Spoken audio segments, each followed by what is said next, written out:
Let's give people the latest on the situation in Ukraine, where Russian troops are closing in on the capital of Kyiv, and the mayor says that the defense of the city is underway. It has begun. The fighting is happening. You can see explosions high above Kyiv as Russian attacks escalated this morning.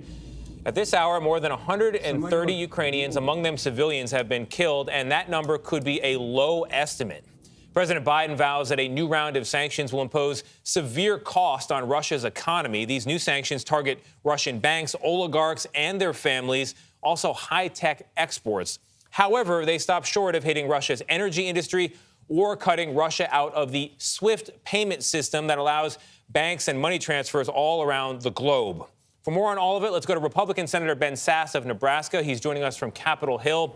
He is a member of the Senate Select Committee on Intelligence. Senator, good morning. Thank you for being here. Before this latest round of sanctions, you called the president's approach to Putin too little, too late. Have you changed that view, hearing what came out yesterday? I am glad that the administration increased the sanctions yesterday. There's still a lot more to do. Your graphic there showed the difference between some of the sanctions that have been levied and some that haven't. Let's talk about why the ones that haven't been levied should be added to the list. But before sanctions, let's just back up and say, at an intelligence and a defense level, we've done some things, but we've not done enough. At an intelligence level, one of the things that the U.S. intelligence community did that we'll look back on as really important is we intentionally got out to the world how Putin, who's a constant liar, was planning to lie to create a pretext for his invasion. Nobody believes now that Ukraine was a threat to him because the U.S. intelligence community did a good job of showing what he was constructing as a lie to justify this completely unjustifiable invasion of its peaceful neighbor, You're Ukraine. Right, Senator. You're absolutely right. The intel community did do an amazingly precise job here. They got it right, and we should note that. On the subject of getting it right, though, in hindsight, was there anything that the U.S. government could have done, might have done, to prevent this, which now feels like an inevitable takeover of Ukraine? Absolutely. Going back to 2014, we should have been arming the Ukrainians. Putin poisoned political opponents in 2004. He invades Georgia in 2008. He invades Ukraine and takes Crimea in 2014. He shoots down a civilian airliner again and again without consequences. 2016, he meddles in the U.S. election.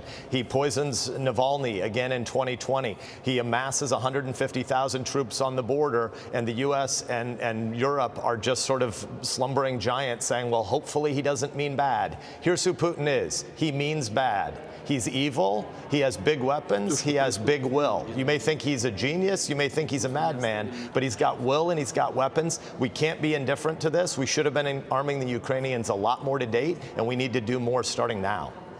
Senator, we've been talking about the global oil prices soaring. And the administration says that targeting the energy industry would only hurt Americans at the pump. Should Americans be willing to pay more to end this crisis?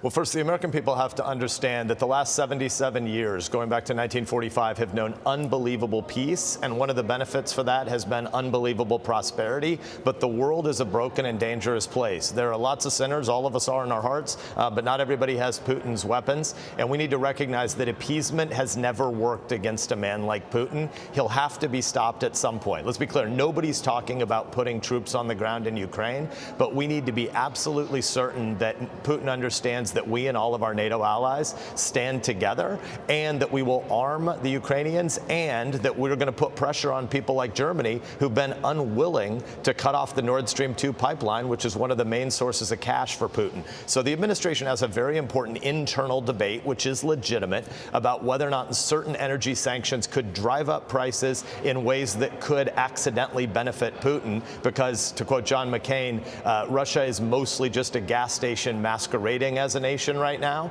Our battle is not with the 200 million Russian people, 200 plus, but it is with Vladimir Putin, the madman. And so there are important internal debates about specific tactics around energy sanctions. But the American people need to be brought along to understand that peace and prosperity comes because the U.S. has secured a global order that made it the case that people like Putin couldn't just dance across borders like we see happening now. He will have to be stopped.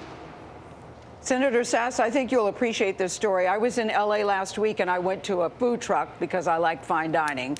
Same. And I was placing my order, and I noticed that the woman had an accent. I asked her where she was from, and she said, Ukraine. I said, oh, my gosh, you're from Ukraine. What are you thinking about what is happening in your country? She said, we think you all are exaggerating. We're fine. I've talked to my relatives, my family. We're shopping. The kids are playing in the street. We're grocery shopping. I called her last night, Senator, and she said, now, everything the American government and the American media said was true. And now we are shocked and we are shattered, and we just want people to help us. So I want to know, outside of sanctions and arming the Ukrainian people, what should we do? I just heard you say we need to do more, but what does that look like? Because now the people of Ukraine, in the last 48 hours, the last 3 days, really, are totally shattered by this. Even though Gayle, it's predicted, they're very surprised. Thanks for your story, Gayle. I've heard similar stories from Ukrainians in Nebraska over the last 48 hours. So we talked about defense.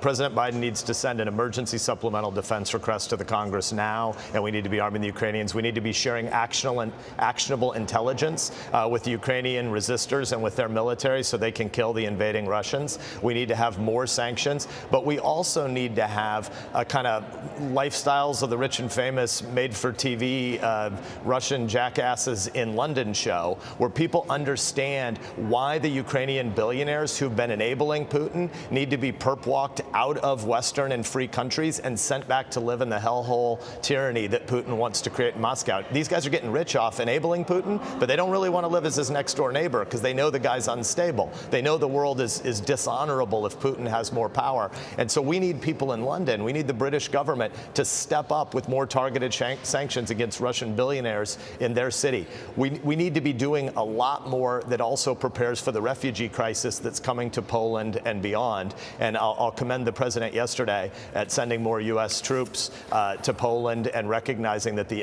immigrant crisis that's going to flood west into Poland and Germany is going to have a humanitarian element where you're going to need a lot of U.S. manpower to help with some of that. Senator Ben Sasse, never one who holds back, and you didn't this morning. We appreciate it. We'll have you back soon as the crisis continues in Ukraine. We appreciate it. Thank you. Thanks for the invite, Tony.